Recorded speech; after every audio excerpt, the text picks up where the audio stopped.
Hi friends, good evening. అందరూ ఎలా ఉన్నారు? నేను మీ రాజేష్ ఫ్లోగర్ సౌదీ అరేబియా అండి. ఈరోజైతే ఈ పర్టిక్యులర్ వీడియో ఏంటంటే వైజాగ్ ఎయిర్పోర్ట్ కోసం అనమాట. యాక్చువల్గా it is a joint civil and military facilities అండి. Indian Navy air base INS Dega అయితే దీన్ని ఆపరేట్ చేస్తుందన్నమాట. 2012లో Vizag to Hyderabad and Hyderabad to Dubai Air India flight అయితే first time Vizag international airport నుంచి టేకాఫ్ అయితే చేశారనమాట. కరెంట్లీ స్కూట్ ఎయిర్వేస్ అని ఖాళీ సింగపూర్కి అయితే ఒక ఇంటర్నేషనల్ ఫ్లైట్ అయితే ఆపరేట్ చేస్తున్నారన్నమాట. యాక్చువల్గా ఇట్ హ్యాస్ సింగిల్ టెర్మినల్ అండి విత్ 2 ఫ్లోర్స్ అనమాట. షాప్స్ కానీ రెస్టారెంట్స్ కానీ అన్నీ ఇక్కడ అవైలబుల్గా అయితే ఉంటాయన్నమాట.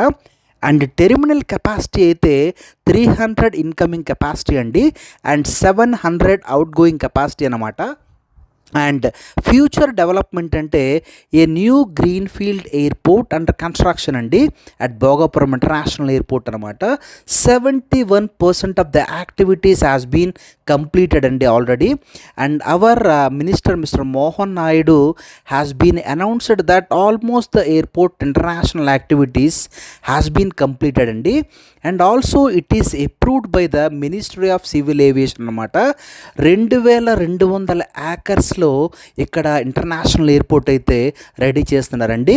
3.18 కిలోమీటర్స్ రన్వే కూడా 6 మిలియన్ ప్యాసింజర్స్ అయితే ఇక్కడ కంటిన్యూస్గా ఆపరేట్ అవుతారండి.